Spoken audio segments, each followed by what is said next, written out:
Uh, 2 a.m. pretty much. We're still out here, working.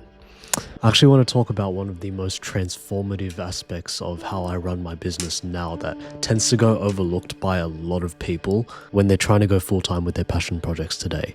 And it's just the simple aspect of over-delivering on your promises. It's such an underrated, underutilized asset. And honestly, it's the only way that you should be doing business. It's just like for the last 3 nights alone, I've been up at 2 a.m. plus, just editing different masterclasses that I run inside my incubator program. It's like I spent last night up to 4 a.m. completely revamping the lesson, and now I'm spending 2 nights delivering the recording of the live masterclass that I run. And it's like all of this while still monitoring and auditing tabbed across different time zones. There's students that I have in Toronto, Canada. There's students that I have in San Francisco. There are some in Sydney, Australia, Melbourne. It's all over the place. But yeah, that's the type of long-term game you have to play to even win in the first place, especially when you're trying to build a leverageable personal brand around actually turning your passion project into something that you can sustain more than just as a side hustle. It takes such a large level of commitment to even get to this stage.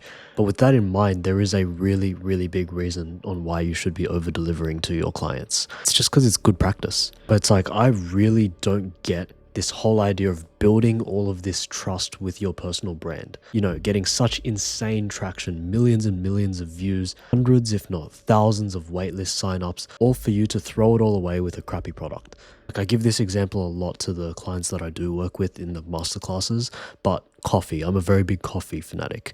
If a barista with a personal brand of like 100,000 followers sorts after to leverage their personal brand now to go full time with their passion of making homemade espresso, then it's kind of an obligation to know that their offering is not bad.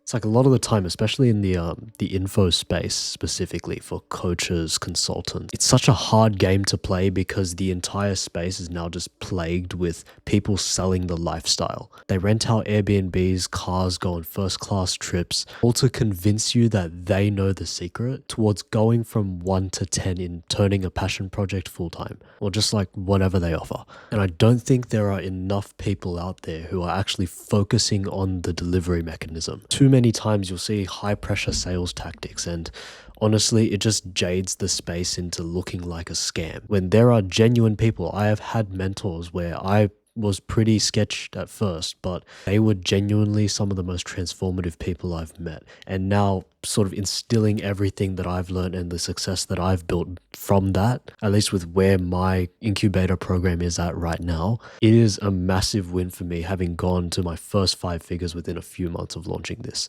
It's like I actually wrote in the community space to everybody that's been member to my incubator about just how grateful I am for them to be part of this whole journey. It's like, here, as we come into cohort 2 of Six Story and redeveloping the new curriculum, I've noticed just how unfathomably high the bar of insight and implementation is being raised every successive cohort. And it's all thanks to them. Those in the current cohort who've put their trust in me to help them engineer unforgettable brands and refine their offers over the next 6 weeks, and those in alumni cohorts whose feedback and continuous growth on their own personal journeys shape the very developments of the future Six Story cohort members.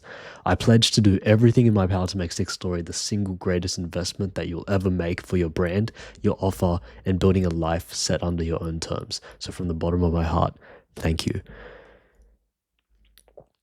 I just don't think there's enough of that as creative entrepreneurs. And I mean, that's just like the big mission that I'm staying up so late for. I think if you're a creative entrepreneur and you're pushing towards creating fulfilling artistry while also trying to make your first 6 figures with a passion project, it takes your ability to over deliver on your promises, to be the engineer of simplicity, to help your clientele maximize their utility and consumption, to help your clientele with the success that they signed up for, and just be so incredibly good at your craft that your existing customer base does the marketing for you. I've learned that over time that this sort of sustainable business model is essentially not even a business model. It's just how business should be run in the first place. But playing the longer game with people, not chasing for wins straight away, but understanding that the slow success of delivering with client after client after client and making sure that you obsess over their own satisfaction